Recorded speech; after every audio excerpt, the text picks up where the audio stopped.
different things before. And I don't even know how we originally got connected on Facebook. But I have always loved the way that she presents herself via social media, and how honest she is and how real she is, and just how she shares every single facet of the things that she does. We talk about the branding matrix a lot, and Mandy just really has that down. So I'm excited for her to share with us, share with us tonight. And I'm going to shut up. Take it. Well, this is pretty typical for me. Always last minute. However, my apologies for being late. I'm usually not like late. So thank you all for being kind and forgiving me for that. I appreciate it. Sarah, thank you for the introduction. I appreciate that as well. I really don't. Yeah, like I don't know how we met, except we're all in Jackie's downline. But other than that, I don't know. That's the awesome world of Verdan and Fields. And also, I'm so sorry you're not feeling well. So I hope you feel better. Thank you all, the rest of you, for being on here tonight. I know your evenings are precious. I know Sarah does a fantastic job of supporting you all, and you're in your run for your team Mercedes, and that's super exciting. I like it. You dance, please dance in the background, because I was like, my heart's still pounding like, oh, I was supposed to be here 30 minutes ago. So dance all you want. This is also like totally interactive, so please do not hesitate. I'm not very good at like watching the chat, but do not hesitate to unmute yourself if you can and do all that and ask me any questions that you'd like.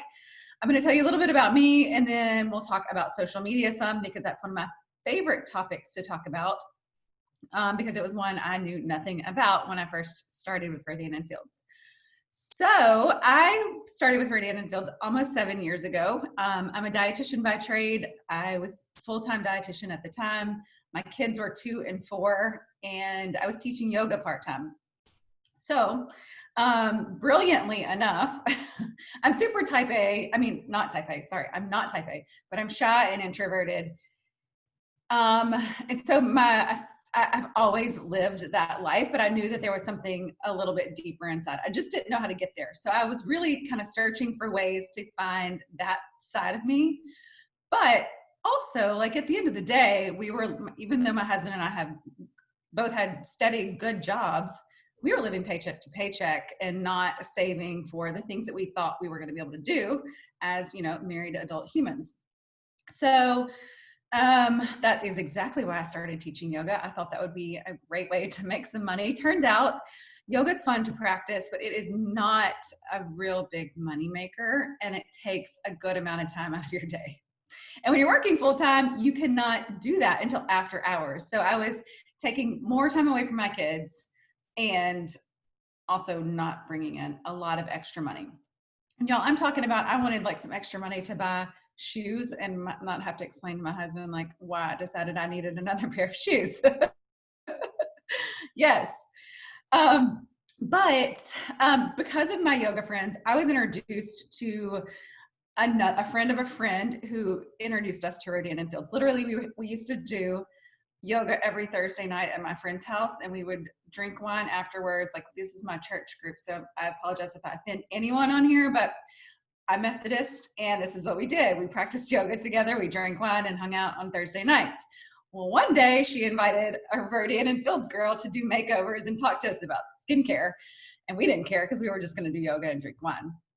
Well, I was the one who heckled her the whole time during the presentation, but at the end of the day, like, it clicked. I knew that this, I knew that this was smart. Like, I'm sure you're all here because you knew that. And so I asked a lot of questions, and she could see that in me. And I so appreciate her for that, because as a pretty shy, not confident person at the time, I was terrified to do anything like this. But in my heart, I knew that that I just needed that little push. So I ended up joining a couple of days later, because she followed up like a million times all day, every day. Do not be afraid to do that, y'all. I would like watch her phone ring and like, but then at the end of the day, I would answer it. So needless to say, 3 years into my business, I was able to replace my full-time income. And at 3.5 years, I was able to walk away from my full-time job, which was really, really what we needed in my family. And my kid, I never wanted to be a stay-at-home mom. I'm not that girl. But my kids were just approaching like grade school. So I really wanted to be there for those sorts of things, for pick up and drop off. So it allowed me to do that and have summers with them. And so it's been fantastic. But that is my journey. So that's where we're at. In the meantime, I'll just get really real with y'all. I really did have very low self-confidence, and I still struggle with that. I'm sure like this is a typical problem. The more I talk about it, the more I realize how typical it can be. But I also, even as a dietitian, I suffered from eating disorders for like 20 plus years. And I say that only because of Rodan and Fields. And I will say, like, because of my faith and because I know that God has a plan for all of this, the right things came into play. And Rodan and Fields was the vehicle that helped me find my confidence and find my voice in order to be more confident in who I am as a person and not just like what my body looks like. And almost 2 years ago now, I like all is not all the way better, but I have been able to overcome like 20 plus years of really disordered and dysfunctional eating and body image. And so I really will give credit to Rodan and Fields for that, and the confidence that it helps to build and the community that it helps to build in people. All right. So with that being said, let's talk about social media, because that can be so scary for so many people. I was terrified. I was one of those stalker girls who literally like posted pictures of my kids from time to time, but I knew everything about everybody else because that's all I did was scroll and look and watch. That's just, how I operated. And I think a lot of us did that, especially 7 years ago, right? But I immediately had to kind of find my voice in social media. And back then, I don't know, I mean, maybe raise your hands if you've been here longer than like 5 years. I don't even know how long you've been with the business, Sarah. 5.5. Yep. Oh, 5.5. A lot of these people are probably not more than 5 years, but if you're brand new, things are totally different than they were 5 or 7 years ago, but things looked a lot different back then. And it was a little bit more common to sell on social media, to post that stuff, but it was still just as annoying, and nobody wanted to see that from their friends 800 times a day. So I didn't want to be that girl, but I was, of course, like we all are, for a little bit. And then you find your voice, as long as you're willing to like dig deep and try and put yourself out there. So, anyway, let's talk about this. I would love a raise of hands on this one. How many of you are like scared of social media or aren't are afraid to talk to, thank you, Rachel, or Raquel. How do you pronounce that? Rachel. Perfect.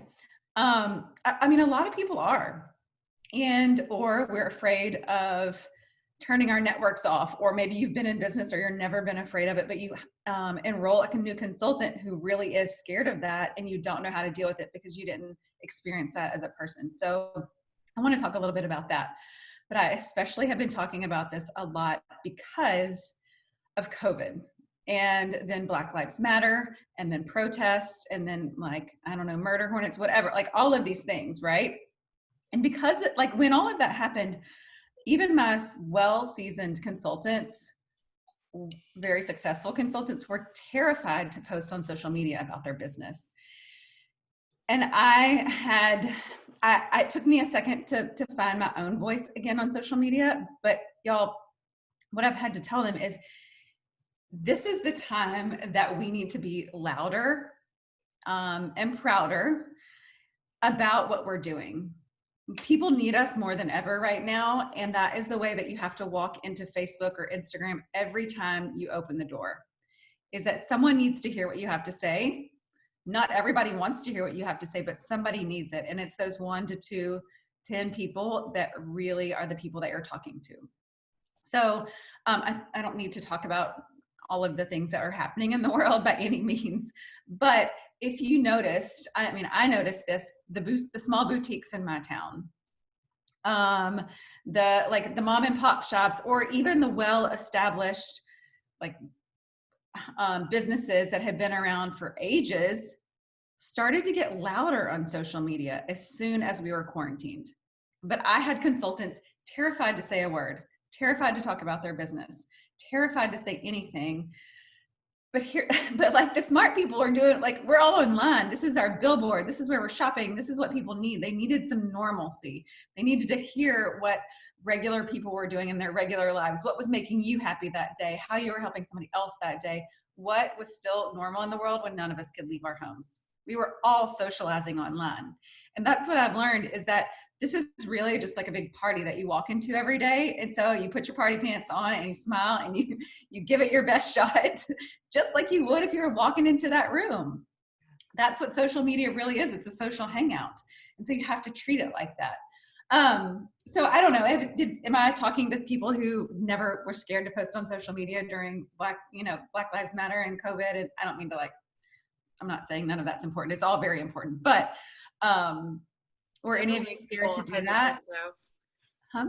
I said it, I definitely felt the hesitancy, like even to post like normal day-to-day stuff, because I just joined like a week and a half ago, but like even posting like a picture of my kid, I was like, oh, should I, Yeah.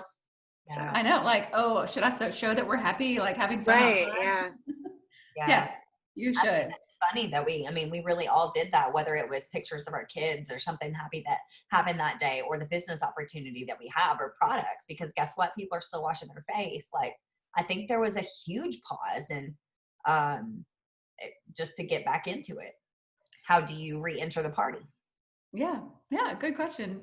It's true. There was a huge pause. And even I, after 6 years of like figuring out how to make it work and speak my voice on social media without being afraid, I had to think again about how to do it. If you're seasoned, maybe you've lost your creativity and you aren't sure where to start. If you're brand new, like maybe you never knew how to begin anyway, and this isn't like your normal party that you kind of hang out in, but here you are now, and so you gotta show up and be a hostess.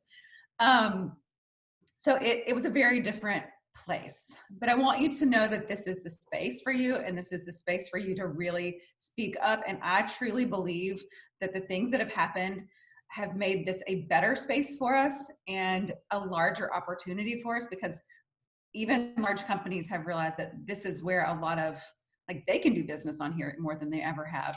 And you need to talk more frequently, and more loudly and proudly and excited about your business and your products. And by frequently, I mean like once a week doesn't count. Like 7% or something of the people in your network actually see your post. So that means you can post a lot before everybody sees it. Okay. All right. So any questions so far? No. Sweet. So let's talk about how the party works on Facebook and on Instagram. You may know this, so I'll go briefly, and if you have questions, just ask. But it's a party in the fact that, like, you can't just walk into the party and not speak to anybody. You actually have to talk to people to get them to interact with you. You can't sit in the corner and not say a word and expect for them to pay attention to you. So you have to open up Facebook or Instagram, whatever social media you're on, and communicate with people. The more that you communicate with them, the more they're going to see the things that you are doing on there. So I don't mean y'all just talk amongst yourselves. I mean, you talk to non-Rodian and Fields people, because those are the people that you want to see your stuff. It's fantastic to cheer each other on, and I truly believe that you should do that. But you should set aside, 5 or 10 minutes a day to do that in a concentrated space. And then the rest of the time, you really should be talking to Sally down the street, or your neighbor who's never brought anything for you, or your kid's friend from school, their mom, or the new person you met at bar class or whatever. You have to be talking to those people in order for your information to be showing up in their feed. So act like it's a party and you're ready to socialize, but then you also can't be the Debbie Downer of the party all the time. I 100% appreciate and think authenticity is real. If you show up every day and you're the biggest cheerleader, maybe you will annoy some people, but I just don't believe that that's who you are every single day, all day, every day. What people want to see is like the reality TV of you that really is like, okay, today I had a crappy day, but here's the bright side of things. Or I had a crappy day today, so let me ask your advice and ask your networks, and that will get them interacting with you. Or, you know what? Give them something positive to look at. Give them a story that changed someone's life and changed their skin. there's a bazillion different ways. I just think that you always need to be true to you when you're doing this, but also steer away from like how crappy your life is all the time, or how terrible the world is all the time, or all of the depressing stuff like politics and, I don't know, medicine. Absolutely. I couldn't agree more. I really couldn't agree more. I think that authenticity is so important. So not saying like, don't talk about things that you believe in, or, totally be mute on everything. But I don't want to come to your party that you're hosting if you're bringing me down. Right. Like, we go to parties to have fun. Yeah. So that's what we're here to do. Yeah. Not everybody's party look the same either. So you don't have to be like everybody else. What I would encourage you to do is find like 3 things that you want to talk about all the time, because I feel oftentimes that we get confused or we're not sure where to go. So I have 3 to 4 things that I typically post about, and most of you could probably say the same. Obviously, our business and products, our families, whether you have kids or not, dogs, kids, cats, spouses, parents, any of the friends, your friend group. And then maybe if you like to, and I post about exercise sometimes, but I often post about body image. So those are typically my 3 things, but I encourage you to sit down and think about those things and maybe have categories or little, I have a document that I usually use, and I just categorize it into folders, but some people I know have sticky notes, things like that, on how to post. So that really is my game plan, because I feel like a lot of times we can, even more so today, we can get stuck in the scroll hole. So if you're not being intentional with that time, and know that maybe I've started to implement something like a Mask Monday or a Motivation Monday. And this is just in my head. I don't title my post this because sorry if you do this, because sometimes I do it too, but sometimes it annoys me when I see Transformation Tuesday every Tuesday on the same person's post. But I've done it myself, but you can post it without saying it's Transformation Tuesday again. Sorry, I love everyone. But Tuesday, yes, is a great day for before and afters. Wow Wednesday, like something about like a story of someone on your team or somebody in your upline or sideline, or something that inspired you. Like, for example, payday was just yesterday. So what was Tracy able to do with her payday from yesterday, because she's a new consultant? How did that change her life? And share that with her permission, but, or maybe not use her name, but with your networks. Thursdays, I do another transformation of some sort, or something to like think about, or a tip.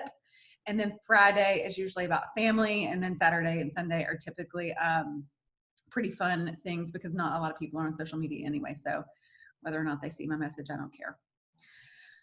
So hopefully that gives you some ideas. I think posting about payday is really important. I'm glad that you brought that up. I am constructing one for tomorrow, and if you guys will notice, especially that you guys that are new, whenever payday hits, I'll always put a post up that says it's payday. Like, how is it blessing you? What are you doing with it? What I want you to do with that is, 1, tell me what you're doing with it. Tell me how it's blessing you. Tell me what you're able to do because of it. And then 2, I want you guys to share these things, because we want people to be able to see themselves doing what we do. And if we can share those authentic things that people that we really know and work with are being able to do because of payday, then we might be able to speak to somebody who wants or needs to do that same thing. It's so true.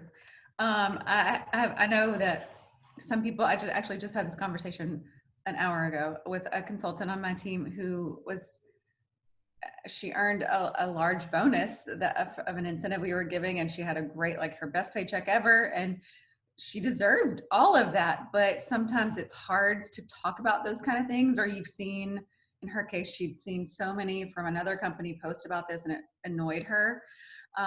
So I was trying to coach her that, like, you can do these things in a very tasteful way. And if you need those ideas, I'm happy to help. I know Sarah's happy to help you. There's a very tasteful way to not sound like you're bragging about because no one in corporate America is posting like, I made a $1,500 paycheck today. That's not what we're asking you to do. How it's changing your life and how it's affecting you, or how others are being helped or affected. That are the things that we should be posting about. For example, I had a girl on my team who joined Rodan & Fields for literally just for some extra money. She was married and no kids at the time. She's since had a child who has immediately needed therapy for the first 18 months of her life and ongoing, but she was not expecting those medical bills. And that's what this is doing for her now. And she's a teacher, so it's not like she has lots of extra cash, because teachers don't make enough money, but this business has truly taken care of all of those medical bills. And I'm talking like flights and special like lots of special things. Yeah. So those are the kind of stories that are inspiring or may hit home for somebody. And that's why it's important to post those kinds of things. Absolutely. And I okay. don't think that yours isn't important. Like, I know that some people can think that, like, oh, well, it just did this for me. Don't think that. It's important. You're important. You're always important. I mean, statistics show that $500 would change, like, I don't know what the stat was, 50 or 80%, 60 to 80% of Americans' lives. Yeah. And $500 as a Rodan and Fields consultant is super duper attainable.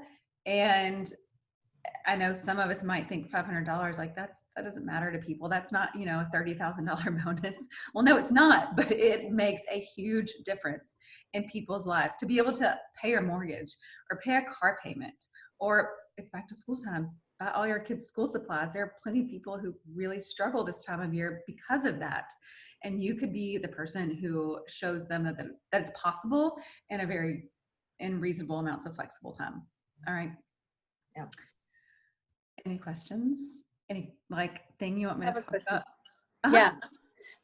In terms of posting things that you want to really draw attention, would you recommend doing that in a story or an actual timeline post, or do you recommend doing both? Like highlight the story element in a story, but then have more of a draw to, learning more on your actual post. Like there are some things that I want to say, but I don't want to have to go into a whole lot of explanation for. So I kind of do snippets so I might intrigue someone to look at my actual post. What's your recommendation on that? So you're asking, just so I understand, Kimberly, so you're asking if you should post it in your stories or on your feed or both? Yes. And right now what you're doing is posting on your feed and then sharing it to your stories? Sometimes I'll just do the story if I want to just highlight something of the day or something that I feel like is important, but don't want to be overwhelming about it. Like if there's a lot of things I want to talk about for Rodan and Fields, but don't want to just bombard everyone's feed with my RNF stuff, I'll just focus on my RNF stuff in my story and then do my feed more family or outside activity or whatever my topic was. Sorry, but then the other times, I really want to dive more into that topic, but I don't want to go super in depth with it in one place or the other. So I'll kind of highlight it in both. What's your recommendation for generally the stories versus a general post on a timeline? Sure. That's a really good question. If you are somebody who feels like you don't want to bombard your network and you're terrified to post on your feed, whether it's Instagram or Facebook, always go to stories. Stories are fantastic. And honestly, especially on Instagram, a lot of people pay attention to stories more than they do Facebook. More than they do the actual feed. So I say post everything on stories. People can flip past those so fast. And I say, you don't want to tell a story that lasts 14 minutes on there, but you could do it pretty easily in several, a 2-minute chat or whatever. I also think it's very important to post it on your feed though. And I think it's extra important to post it on your feed and then share it there. So I really honestly think, or I know that doing both is never harmful because most people aren't looking at both places. And I always know that in Instagram particularly, we want people to come back to our feeds.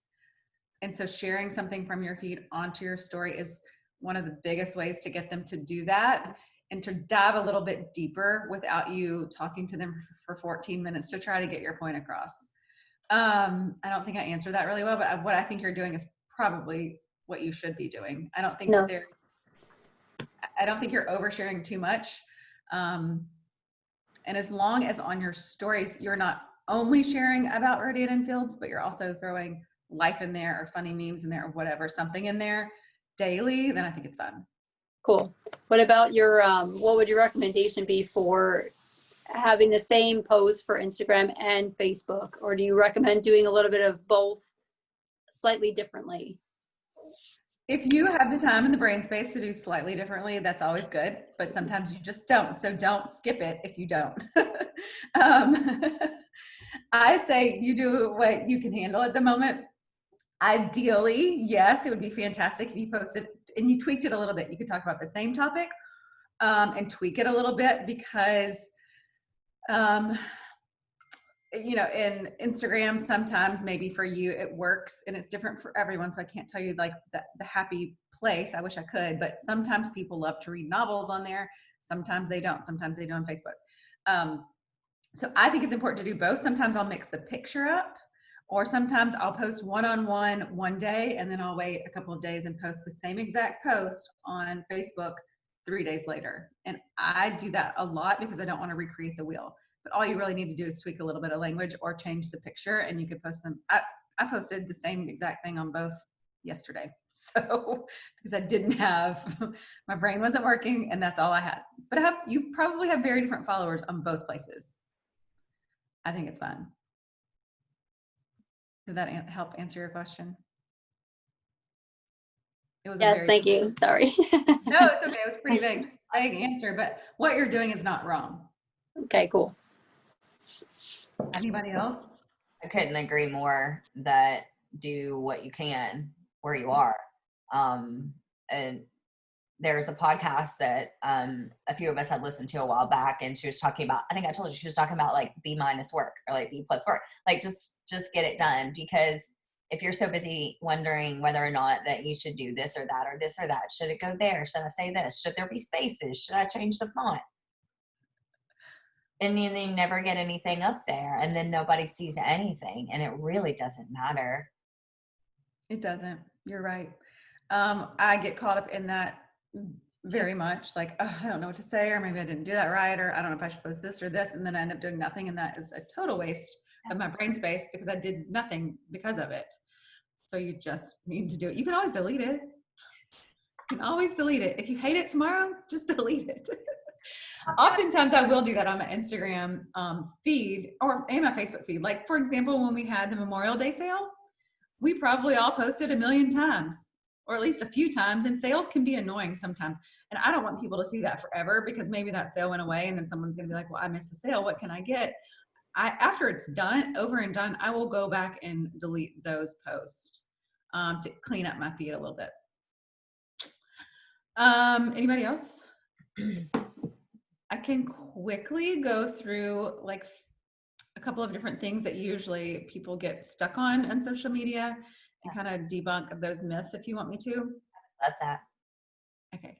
All right. A lot of people think, you know, I'm not interesting enough. I don't know what to say. I don't have anything to say.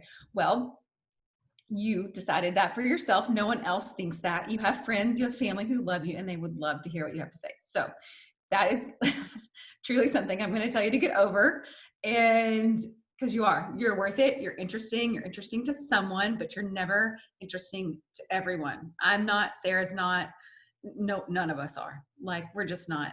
But you are you, and you bring something to the table, whether it's cat stories or skincare products. You bring something to the table for everyone. But I encourage you to find a voice where you feel comfortable. Like I told you, I have like the 3 to 4 things that I always talk about. And that makes me feel okay and more comfortable. If something else comes up in between, that's fantastic. But someone's going to benefit from that. It won't be everyone, but it will be someone. A lot of us think we don't have enough followers or whatever to make money or to make an impact. This is a joke because we all, we know if you've been in business long enough, you know it doesn't take that many. It is a numbers game, but it doesn't take that many to really start affecting the masses. It's the ripple effect, and it takes one of you, and then one of somebody else, and then one of somebody else, and that is not necessarily all of your work. So really, it just takes you finding 1 or 2 or 3. It doesn't take you finding millions. All right. So another thing is I don't have the time. You don't need a lot of time to do social media. You could waste most of your day on social media, but that is not it's not what I always do, because we're all guilty of the scroll hole, all of us.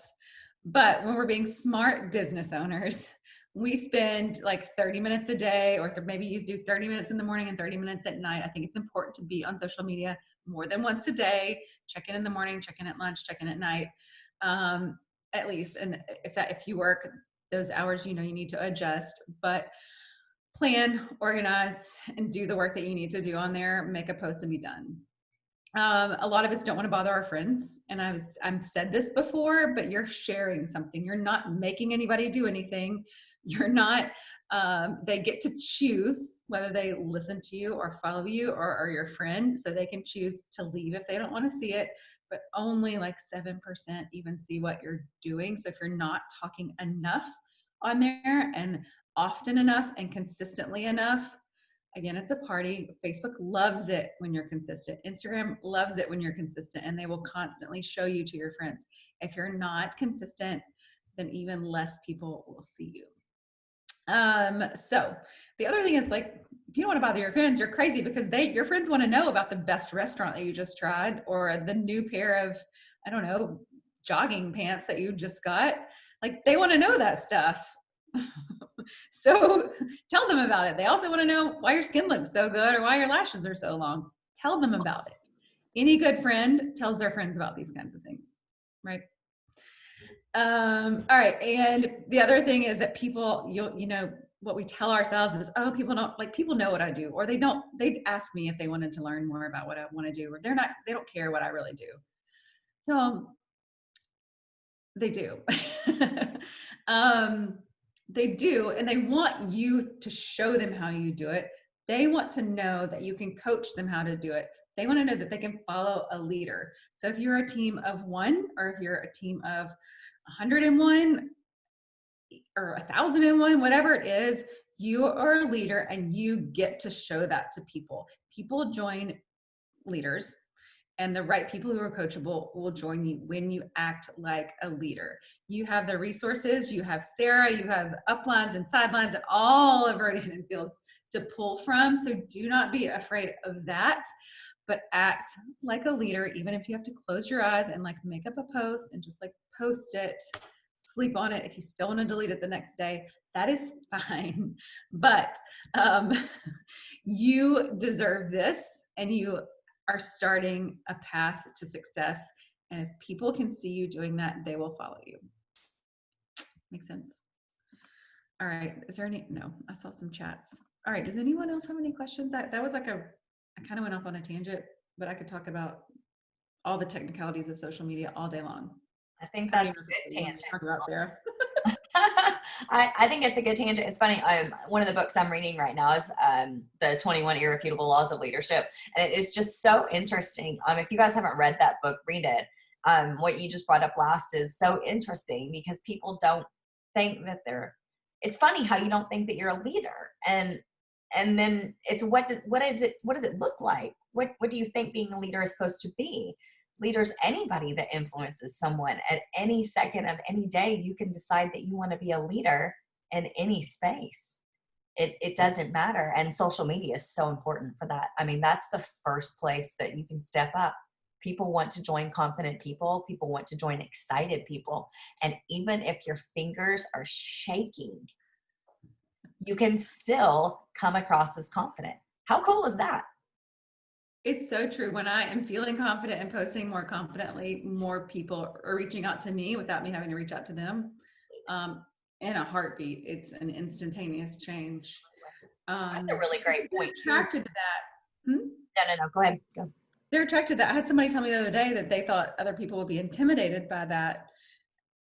But that's not how it works. Like, that's not how it works. You can look at anyone who has any amount of success, and whether they're oftentimes not as confident as you think they are, but they're putting it out there. But I think honestly, we all are at some point. It's taken me a while to get here myself, but more moments of the day am I confident than I'm not.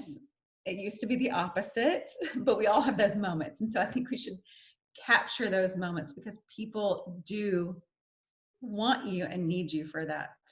Yeah. Women are seeking that every minute of every day. And if you're not telling the world every minute of every day, then you're missing someone who may have needed you. That's so it. You know, one of the I don't even remember how long ago it was, but one of the things that caught my attention about you along the way was probably a couple of years ago when you had just started doing live videos and you talked about how scared you were as you were, and that caught my attention. Um, because I mean, I do stories videos, like I've done some live videos, but I remember watching you and thinking, dang it, if she can get up there, so can I. And it's still scary. And I think that that's something funny. Becca Parker and I, we're local together. And so we get to work together a lot. And she knows, like, I want to throw up every time before I go live. It doesn't matter if I'm doing something I've done 22 times.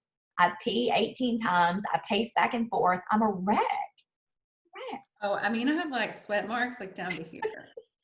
Like I used to do it sometimes before I went to work and I wear scrubs to work. Y'all have to like change my scrub top. Like I'm done with it's hard stuff, but once you do it, you feel amazing.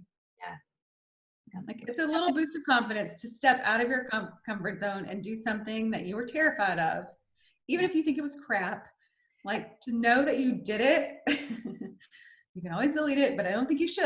I don't think you should. Only 7% saw it. To know that you did that is really a tiny boost of confidence. I did do a lot of videos. I don't do them very much anymore, but I did. And they were terrifying.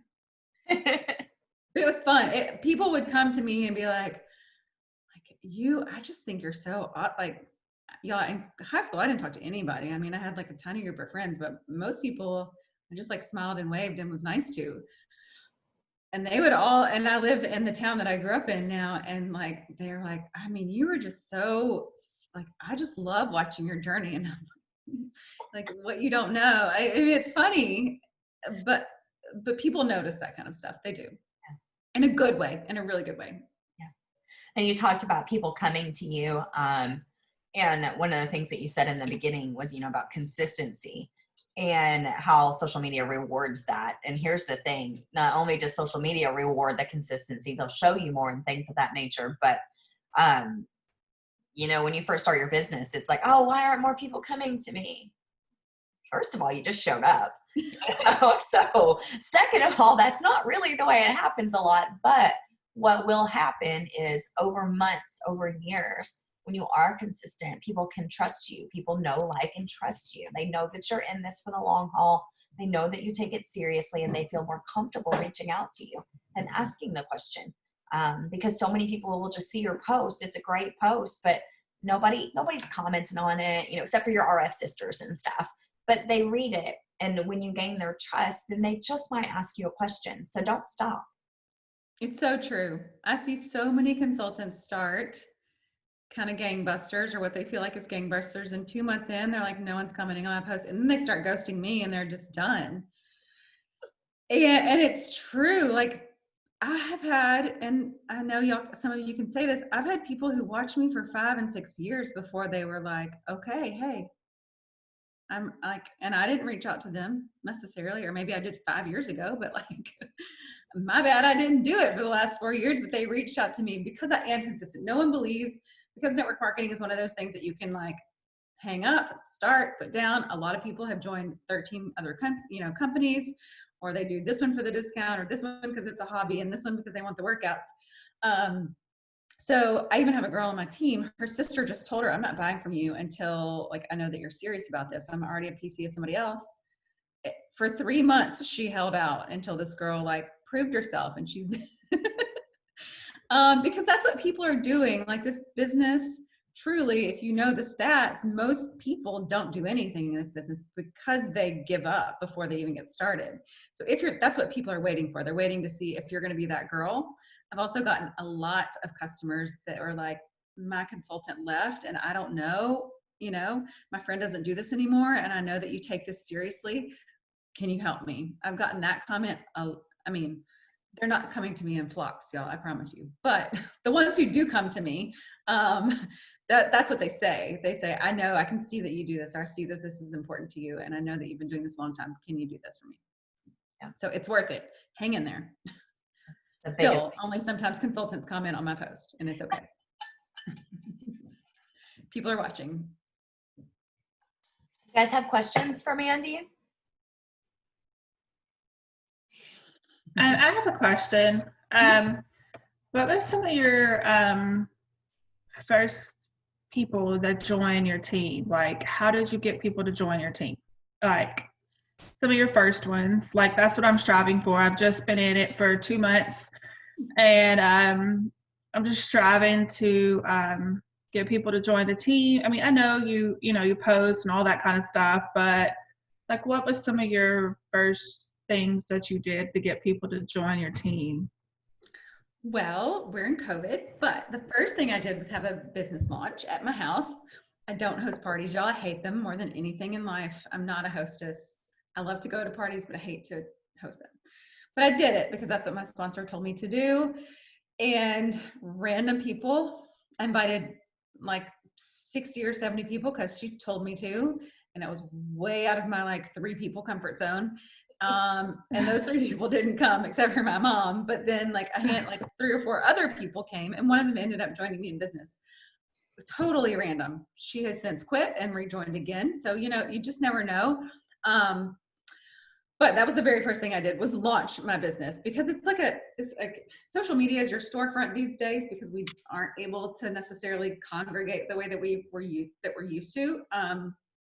But if you're not having that grand opening of a business launch, then not everybody really knows. Like, that's a really great reason to reach out to people and invite them to something, and to know that you're taking this seriously. I had a friend who just joined another company, and he was like, I mean, I'm just going to post my website, and if they want it, I don't want to mess with it. But I'm like, no one's going to just go to your website. I mean, maybe like a few of your friends are, but good luck with that,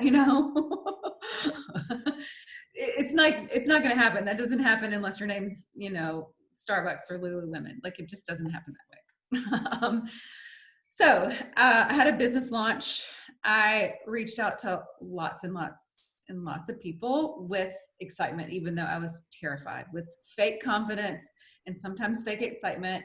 But I hate the words fake it till you can make it till you make it. But like, I really had to do that, and it worked for me. So fake it till you become it. I feel like we learned that at convention one year, if you were there. Fake it till you become it is a better way than fake it till you make it. So business launch, reach outs, and then being consistent, honestly. But generally speaking, one other thing, but generally speaking, until you ask somebody to join you, they're not sure. So here's the way I tell people to think about this. If people are ignoring your messages, you know what? They probably read it at a stoplight, or their child came up and started talking to them, or they're like homeschooling their kid, whatever. They're distracted. Everyone is distracted. So don't take it as like an ignore. Take it as, I read it, but I forgot to respond, or I didn't have time to respond. That's how I always go into that like messaging game. I was going somewhere with that. Reach out to people. I don't know where I was going with that. I have no idea where I was going with that. Anyway, 3-way calls is the other way that I really did. The last time I did the statistic, 85% of the people I've enrolled in this business all joined because I did some sort of 3-way connection or some part of third-party validation with them. If I didn't do that, it didn't happen. Like my mom and my mother-in-law were 2, and they don't count, but they didn't have a 3-way call. They just had me telling them they had to. So those 3-way connections, whatever it can be, I know y'all have been doing messaging a lot, or 3-way phone calls a lot, 3-way Zoom calls work really well. But it's very hard for you to ask those questions that really get the person thinking and wanting and believing and knowing that this is like, that they can do this. It's hard for you to get to that by yourself, because you're already friends with them, or because it's really hard to ask, or awkward to ask those questions sometimes to somebody that you know so well. So having like Sarah there to do it with you makes it very easy. And they also get to see how this business is run, and they get to see that there is a team of people to support them and do this with them, but that you're not some crazy girl who drank the Kool-Aid. There's a whole team of these crazy girls who drank the Kool-Aid, and we're pretty fun to hang out with, So never ever, 7 years in this business, still always do third-party validation. And that's the one thing that works every time, or the most. Maybe not every time, but the most. Okay, thank you. And lots of people, talk to lots and lots of people. I do that. You can ask Sarah. Like, I'm up to about 60 people here, there, almost every day. Like, I'm trying. That's okay. That's awesome. Honestly, I do. if you're brand new in business, some of these people are just watching and waiting. They're just waiting. So you cannot ignore them. You cannot not coming back around to them. You have to follow up with each of them. I guess what bothers me the most is like, you message them and they see your message and then they don't respond. So I guess it was yesterday I done a thing that Natasha was saying. She said the other day, as in, I seen you read my message. I just wanted to get back to you because, things do get busy from time to time. I was like, oh, sounds good. And you should see how many people actually responded once I said that. Like, a lot of people actually responded. I was like, oh, okay, I see now. It's true. How many times? Right now I have 3 websites up on my computer right now that I can see that I have something in my basket or I was doing something on and I never have finished. One of them has been there for a solid week. So like, people need reminders. We just do. And it's more important to you than it is them until it becomes important to them. And so you have to keep, sales statistics say it takes 8 to 12 times before they actually pull the trigger, whether they're joining in business or products. So you got to get to those 8 to 12 times. Don't get to them in 1 week. Get to them over the course of like 2 to 3 months. If you get to them in a week, you're going to drive them crazy. That's really good advice. Hang in there. Yeah. Keep going. They'll join you. I should share on the team page, for especially those of you that are new within a year. There's a woman, her name is Heather Nia Norris, and she did a now famous daily experience about the I assume message. And Tika, we talked about it that day that we were working at my house. People hate to be assumed for, but we're not their priority. Like what we're doing is important to us. We're not important to other people. And so they don't care about our like maybe when they wash their face that night, they might think about us like, dang, I should have gotten back to that lady, but they're not. They actually don't. They're not gonna pick up their phone. They feel that bad, right? They're just like, oh man, whatever. And so that training talks about telling them like, hey, I assume that you don't want anything to do with this, or I assume that you read it and read it and forgot or whatever, but just doing that and the rate of return on that is. That's such a good message. And the one that you said, Natasha said, was so good, but Heather's those are both really great. You have to follow up that kind of stuff because there could be the biggest sale ever. And if somebody invites me to go do something I want to do, like, never mind. I'm not going to stay home and join a business online instead of going out with my friends that night. Like, I'm not going to do it. So it's end of the month and you're trying to do this last thing and it's not that important to other people. Yes. Yeah. And as much as we love end of the month, it's so much fun, right? But what's the quote? A lack of planning on your part doesn't constitute an emergency on mine. A lack of planning for your month, where if you're not at your goals by the end of the month, it's great. We love that end of the month hustle, but that's not on the people that aren't writing you back. You should have connected with them all month long. Yeah. So true. I love that quote. I'm going to have to get that from you. I tell that one with my children constantly. Oh. It's right up here. I'm also going to have to use it with my kids. Yes, Susan. I actually had that posted on my office wall when I was in the sales department at the television station. Wow, that's a good one. They needed a proposal yesterday. I'm like, no, not so much. So I'm very familiar with that one. Oh, that's a good one. I like it. I haven't heard it. Yeah. Anybody else? Nope. Well, thank you all. Mandy, thank you so much. This is awesome. Really awesome. I'm sorry I was late. Don't be. And I don't know that I covered what you wanted me to cover. I just did what I did. I think everybody would agree that was super valuable. We're really appreciative. Thank you. You're welcome. If anybody has questions or you want to connect, I'm happy to answer anything or you can reach out to me, whatever. It doesn't matter. I'm here if you have any questions. Yeah. Thank you. Over on Instagram, she is definitely somebody to watch what she models, what she was taught so well. Try. All right. Bye, guys. Good night. Right. Bye. Thank you.